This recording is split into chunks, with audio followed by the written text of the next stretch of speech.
Bom dia! Começando mais um Despertando com o Dharma. Hoje é dia 11 de abril, quinta-feira. Quando você pensa que tá tudo errado e negativo e que ainda vai piorar. Bom dia, Gabi. Bom dia, Aparecida. Tudo bem? É difícil, mas todos fazem seu sacrifício pra melhorar. Para melhorar. Aí, Marisa Monte, seu Jorge.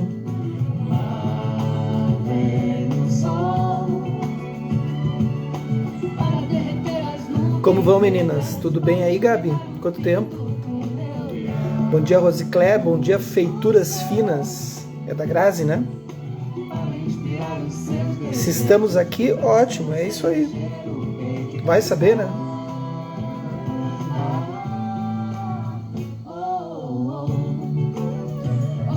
Não importa o que aconteça, pode melhorar. Então, bom dia. Hoje é quinta-feira, começando com o Dharma, começando sempre com a musiquinha. Feituras Finas não é a Grazi, achei que era. Margaret, do Rio de Janeiro. Como vai, Margaret? Bem-vinda. Seja bem-vinda. Bom dia, Eliana. Feituras Finas entrando no Dharma. E a Eliana com o cheiro de mato. São os nomes interessantes, né? Feituras Finas. O que faz Feituras Finas? Bom dia, Carla Baronesa. O cheiro de mato eu sei o que faz. Os produtos super naturais, super orgânicos para usarmos na pele. Da Eliana Kuhn. Fui lá visitar o espaço dela, um espaço rural, muito bacana. Só paz. E Feituras Finas faz o quê? Então vamos lá, nós estamos aqui, ó. Bom dia, Raquel. Estamos estudando Karma, finalizando o livro já, falta pouquinho. Semana que vem a gente finaliza. E aí a gente está estudando com o Traleg através da editora Lúcida Letra. Bom dia, Ana Tereza. Bom dia, Conceição. Feituras Finas. Aqui no Instagram posto minhas artes. Bacana, do Rio de Janeiro também. A Ana Tereza também do Rio. Pessoal chegando. Sou psicóloga, aluna do Lama Santa em Alan Wallace. Também fui, também sou, né? Todos somos, né? Quem pratica o budismo não tem como não passar pelo Lama e pelo Alan. O Lama Alan. Fiz alguns retiros com ele já. Então, amanhã nós temos nosso encontro aqui, ó. Daí o encontro fechado. Bom dia, Rosana. Só para o pessoal saber, olha aí, ó. Quantas indicações eu já tenho aqui. Yoga dos sonhos, né? Yoga tibetano dos sonhos do sono. Estamos estudando, estava preparando aqui, finalizando a preparação, que eu faço aula sempre uma semana antes, né? No domingo. E hoje de manhã, nas quintas, eu sempre reviso. Estava revisando desde as 5 da manhã o que eu vou conduzir amanhã para vocês. Então amanhã nós temos nosso encontrinho, bacana, né? Bom dia, Silvia. Vamos lá, gente. Amanhã a gente se encontra.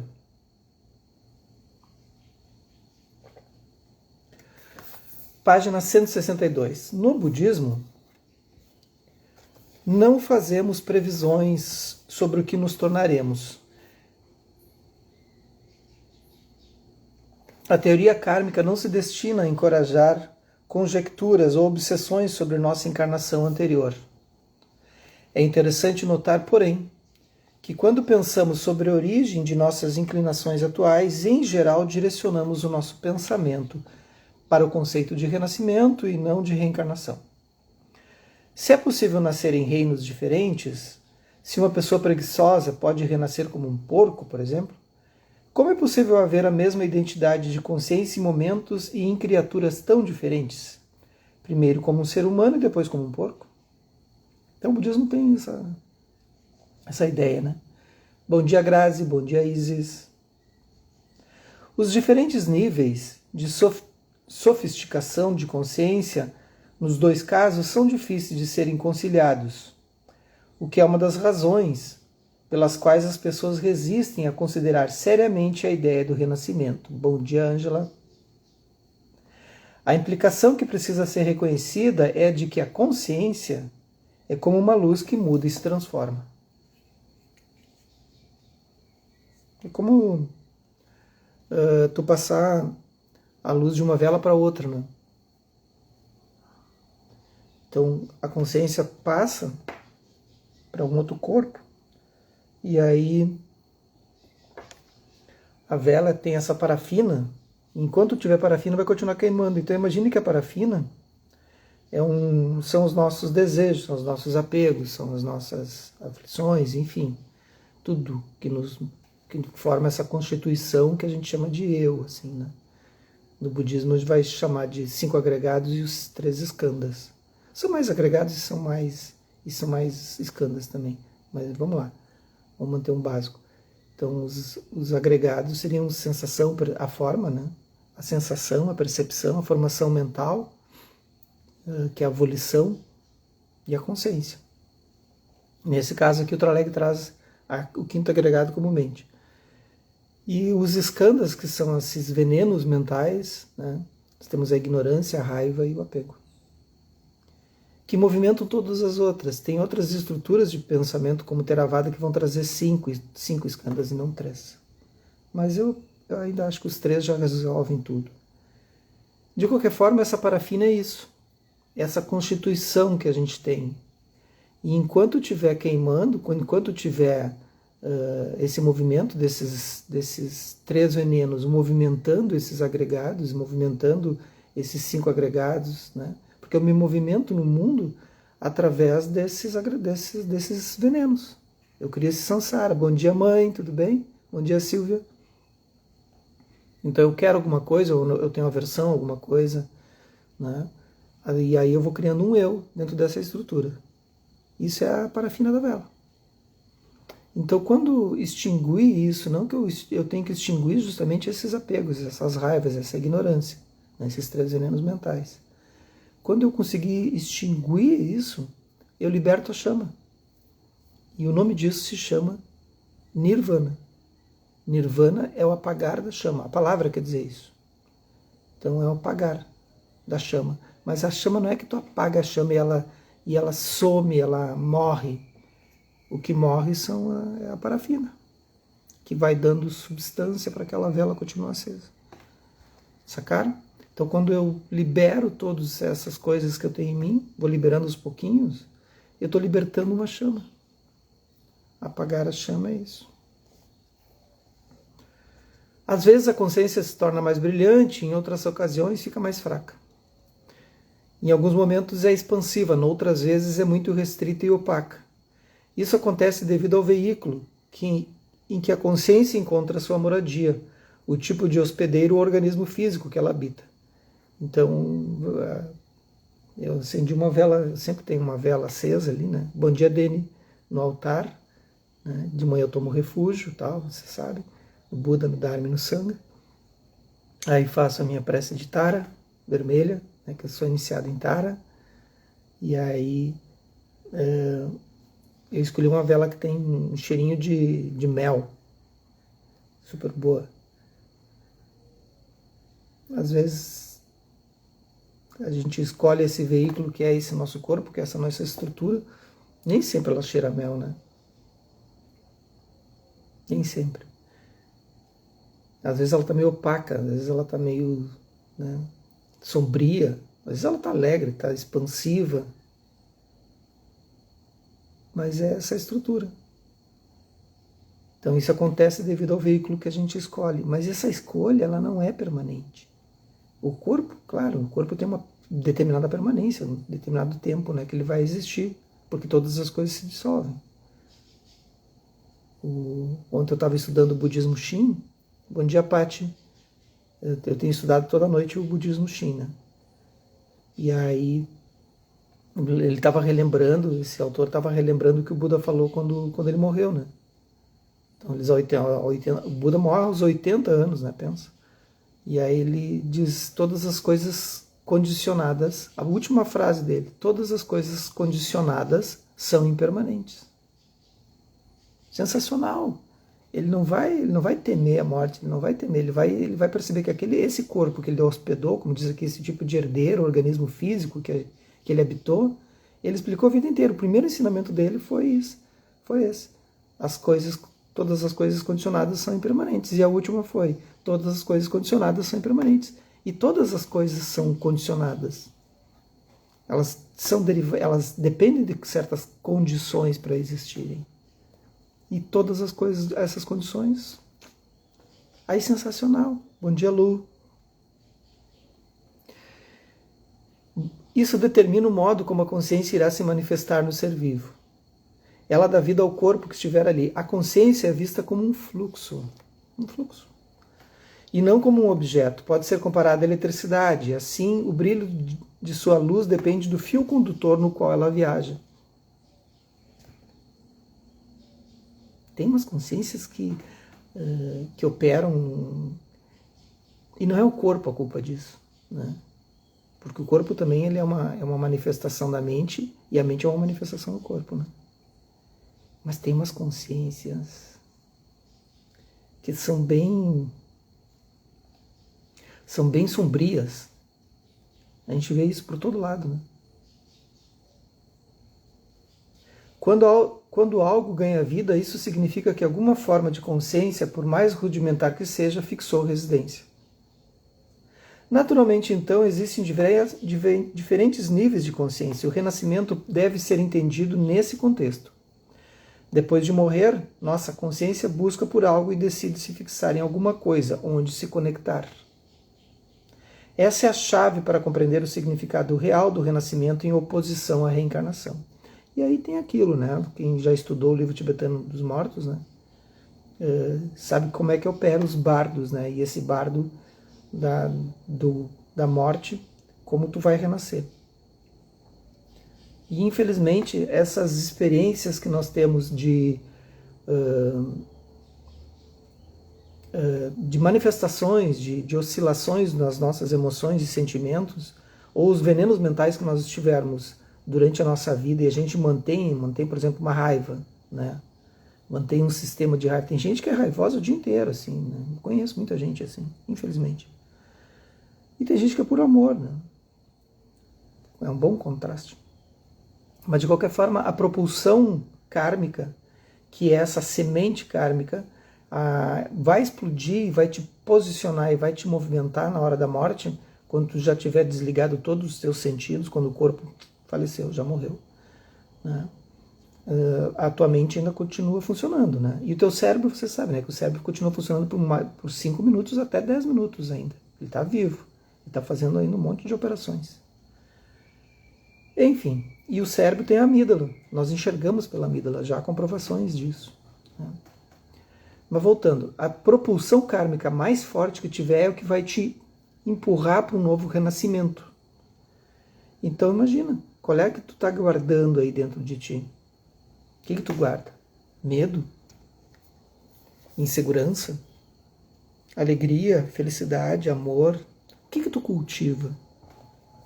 A que tu cultiva mais será a tua maior propulsão kármica.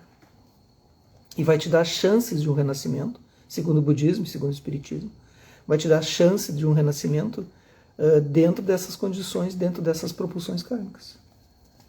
Então, meu caro, minha cara amiga, são 6h44 da manhã. O que você está sentindo? Cada um pensou na sua, né?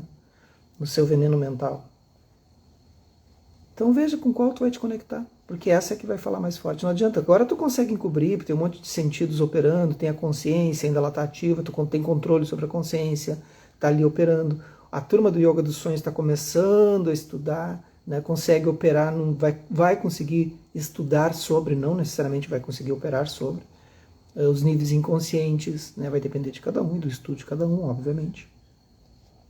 Mas de qualquer forma vão conseguir ainda conduzir isso dentro dos aspectos inconscientes do sonho, que o sonho é uma preparação para a morte também, porque não há nenhum sentido envolvido ali. E aí, é o bardo do sonho, é uma super preparação para a morte. E aí, quando tu morre, tu não consegue controlar isso, nada disso. Tu não consegue controlar nem no sonho, imagina na morte, impossível. Sonho ainda tu dá um toque assim, tipo, vou acordar, na morte tu não acorda. Então, quais são os hábitos, quais são os padrões mentais que tu está mantendo e que está na hora de eu resolver. Não reencarnamos, mas renascemos, e o fazemos de uma grande variedade de maneiras, principalmente devido aos nossos impulsos psíquicos, nossa raiva excessiva, avidez, ignorância, desejo, inveja e orgulho. Tá aí, ó. Bom dia, Lima. Bom dia, Cláudia. Esses hábitos psicológicos são determinantes. Junto aos sentimentos devastadores e convincentes que o acompanham, correspondem aos 6 reinos tradicionais do budismo: o reino dos infernos, o reino dos fantasmas famintos, o reino dos animais, o reino dos humanos, dos semideuses e o reino dos deuses.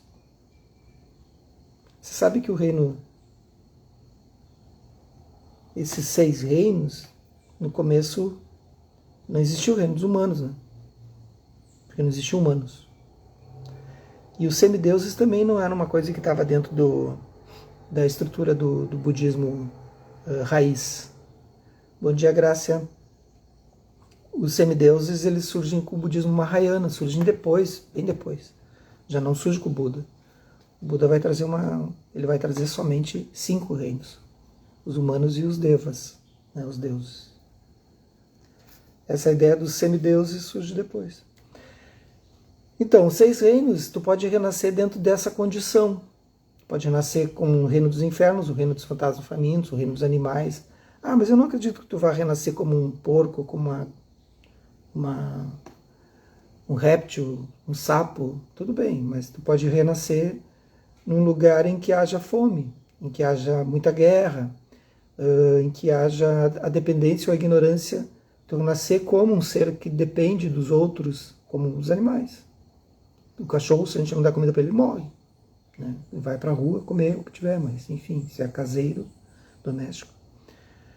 Então é isso, tu nasce com essa carência dos animais, né? O animal é um ser extremamente carente, né? Principalmente os cachorros domesticados, os gatos, enfim. Gatos menos. Então tu nasce nesse lugar. E às vezes não é um lugar físico, é um lugar de mente. Tem muita gente que tem muitas condições, né? Que são seres que estão bem de vida e tudo mais, mas estão no reino dos fantasmas famintos. Um exemplo disso são pessoas que são acumulativas. Tem um apartamento, não precisa ter 2, 3, 5, 10, 20 apartamentos, aplicar não sei aonde, ter mais não sei o quê, porque não consegue, estão sempre precisando de mais. Assim. Eu conheço muita gente assim. O budismo não tem nada contra tu ter riquezas.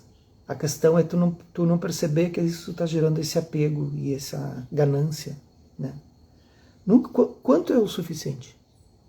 Qual o limite da suficiência? Aí, esse é um fantasma faminto. A pessoa não se dá conta. Ela diz, não, eu sou um aplicador, eu sou um investidor. Não, tu é um fantasma faminto. Precisa pegar cada vez mais, assim. Os outros reinos são óbvios, né? O reino dos deuses, o reino dos humanos. Essa ideia da consciência incorporando e sendo influenciada por esse corpo está diretamente relacionada aos 6 reinos do budismo. Assim como a noção de transmigração, o vagar de uma forma de existência para outra, às vezes para condições desfavoráveis, degradantes, e outras vezes para circunstâncias abençoadas. Então, por via das dúvidas, assim, eu procuro levar uma vida relativamente adequada, né? Tem as minhas falhas, como todo mundo tem, enfim, tem as minhas, né? Tem várias, mas já tive muito mais, né? Elas já estão mais resolvidas. E outras continuam aprontando algumas coisas assim, que, por que eu faço essas coisas para minha mente, né? Por que eu crio esses padrões e hábitos que são prejudiciais para minha mente? Como todo mundo. Porém, cada vez menos. É isso que nós temos que pensar. Por via das dúvidas, se eu sou uma consciência, se essa consciência ela vai migrar para outro corpo em algum momento, mesmo que eu não usufrua e que esse corpo, então, mesmo que eu não tenha consciência desse corpo, que eu não vou ter consciência desse corpo, vamos preparar melhor o caminho para o outro, né? Para esse outro que virá, já que ele preparou e me deu condições para eu estar aqui como eu estou hoje. O que vocês acham? Eu sempre agradeço minha consciência e as minhas consciências e a consciência anterior, né? Pô, me deram muita coisa legal, assim. Então eu vou deixar pronto para o outro. Os 6 reinos, uma concepção do início do budismo, depende de nossa natureza como seres sencientes, da maneira como somos construídos, pelo efeito do karma. É, bem isso, é uma forma de ver. É um modo de ver, né? E aí a gente pode ver também, não, eu começo tendo... É uma caminhada, gente. A gente começa, por exemplo, entrando nas práticas, tentando melhorar a si mesmo. Não, eu quero melhorar porque eu quero dormir bem, eu quero ter um foco melhor, eu quero ter... Esse é um caminho. É uma forma que tu entra no budismo ou tu entra na meditação. Eu quero ter mais foco, eu quero ter mais... não quero seguir tantos impulsos. Aí tu começa a ver, não só começa a ver, como aquilo começa a funcionar. E aí começa a mudar algumas estruturas kármicas e algumas estruturas cerebrais, inevitavelmente. Se tu praticar, vai mudar. Claro que há algumas técnicas para isso. E aí tu vai mudando. Aí tu começa a perceber que tu vai mudando, as pessoas à tua volta vão mudando a forma como te veem, e tu vê que aquilo faz sentido também para os outros grupos, para as pessoas que te rodeiam. Aí tu começa, essas pessoas também começam a fazer, tu faz por compaixão, ensina por compaixão. Aí então tu ainda está nesse mundo da forma, Namarupa, quarto elo da roda da vida. Tu ainda está no nível da forma, mas tá tudo bem, tá tudo certo. Mas o nível que tu pega e pode extrapolar da não forma, de uma maneira de ver a não forma, né? Dos jhanas, tu pode ver dessa maneira. Bom, esta é uma consciência, aí tu tem uma visão elevada. Mas tu ainda não tem uma forma episódica ou experiencial elevada. Tu tem uma visão elevada, tu começa a ter uma visão elevada, que é, bom, eu estou trabalhando a consciência. Então eu tenho que preparar essa consciência para se eu acredito que ela é um contínuo, é um fluxo contínuo, então ela não é agora que ela está só aqui, ela está passando. E eu me agarrei nela, né? Colei como velcro, assim. Então, eu vou mudar. Imagina tá passando uma consciência que é um avião, e tu consegue se acoplar nele, e ao invés de tu tirar as asas do avião, que muita gente faz, né? Muita gente pega, vai lá, arranca as asas do avião, porque é uma idiotice, né? O ser humano faz isso. Ele consegue se prejudicar completamente. Ou vai lá tirar a hélice do avião, vai lá tirar, enfim. Aí tu vai lá e começa a arrumar. Tem um rebite solto, tu vai arrumar uma parte aqui, arruma outra ali, tu vai arrumando. E depois tu te solta, né? E deixa ele continuar voando. Agora tem uns que se acoplam e... tem uma asa, eu vou tirar essa asa para ver como é que funciona. Feituras finas, a Margaret escreveu, familiarizar essa mente para se conectar com o que realmente interessa, é isso. A questão é, o que realmente interessa? Essa é a pergunta que a gente tem que fazer, porque, de qualquer forma, para pessoas que têm uma mente não evoluída, enfim, ou... Não evoluída não vou dizer, são mentes evoluídas, mas são mentes obscurecidas. E essas mentes obscurecidas, para ela, aquilo que ela está fazendo realmente interessa. Por incrível que pareça. Realmente importa, realmente faz sentido dentro daquele mundo que ela vive, né? Então a gente tem que descobrir o que realmente interessa quando ele é um interesse comum. Em que não só comum, que vá trazer benefícios a toda uma humanidade, né? Todos os seres. Mas não é assim que está acontecendo. O interesse depende da lucidez, exatamente. Infelizmente não é o que está acontecendo.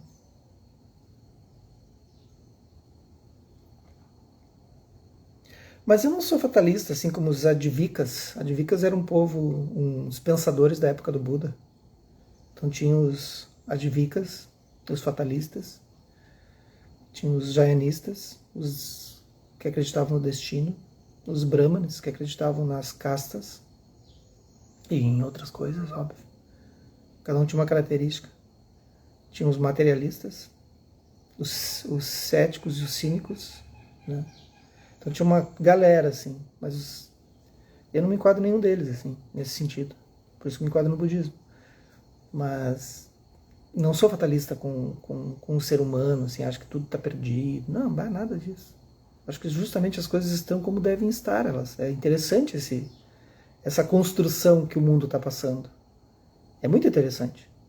Porque Quando a gente olha e diz, o mundo está perdido, o mundo está nessas condições, agora tem essa questão da inteligência artificial e esse maluco do Elon Musk promovendo um monte de barbaridades e muitas coisas boas também, eu estudei sobre ele, muitas coisas boas, muitas coisas que vão ser extremamente úteis assim, para o planeta para milênios, mas muita besteira sem fim, assim, de um absurdo mesmo. E muita gente segue, né? Mas de qualquer forma, nós somos responsáveis por isso também. Então quando a gente olha e diz, o mundo está perdido, o mundo, veja o que estou fazendo, mas só um pouquinho, mas tu tá nesse mundo. As condições que esse mundo tem hoje, tu tá dentro dessas condições, tu é uma das condições que estão causando essa situação do mundo. Não, eu vejo o mundo como muito bom, muito ótimo, tu é uma dos condicionantes. Então a gente não pode tirar esse corpo fora, assim. A gente tem que entender que nós somos uma das condições, né? Uma das condições para que essas causas estejam operando. A gente não tá fora disso. A IA está avançando, tu tem participação. A IA está regredindo, não aconteceu, tu tem participação. Qualquer coisa, citem qualquer coisa. Muita guerra, muita violência, tu tem participação. Pensem sobre isso. Eu tenho participação quando eu me omito, eu tenho participação quando eu falo o que não devo, eu tenho participação constantemente. Eu me omitir é um karma também, gente. A gente assume um karma, vocês sabiam? Omissão é karma. É um karma negativo. Bora fazer uma estabilização?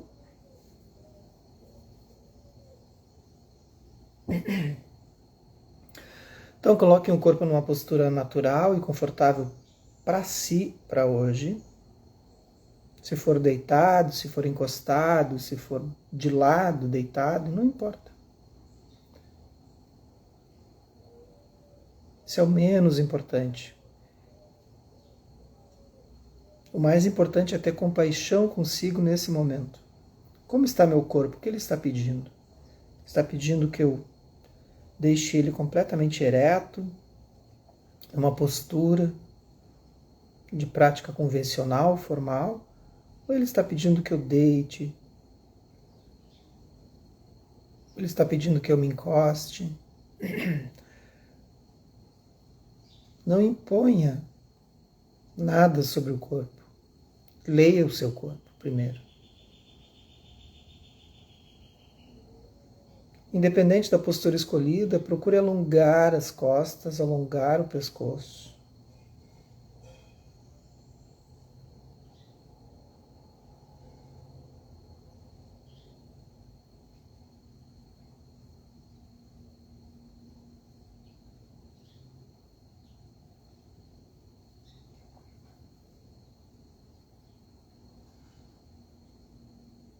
Vá observando as sensações do corpo com essa movimentação ou essa parada.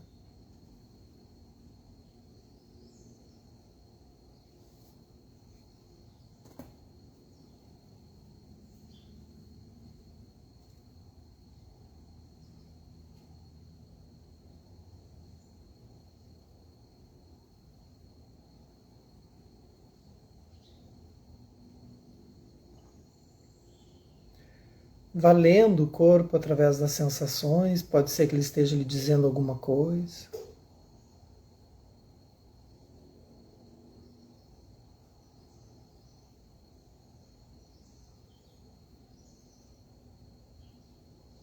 Talvez passando um escaneamento mental, começando pela cabeça e descendo lentamente. O que o meu corpo está querendo me dizer?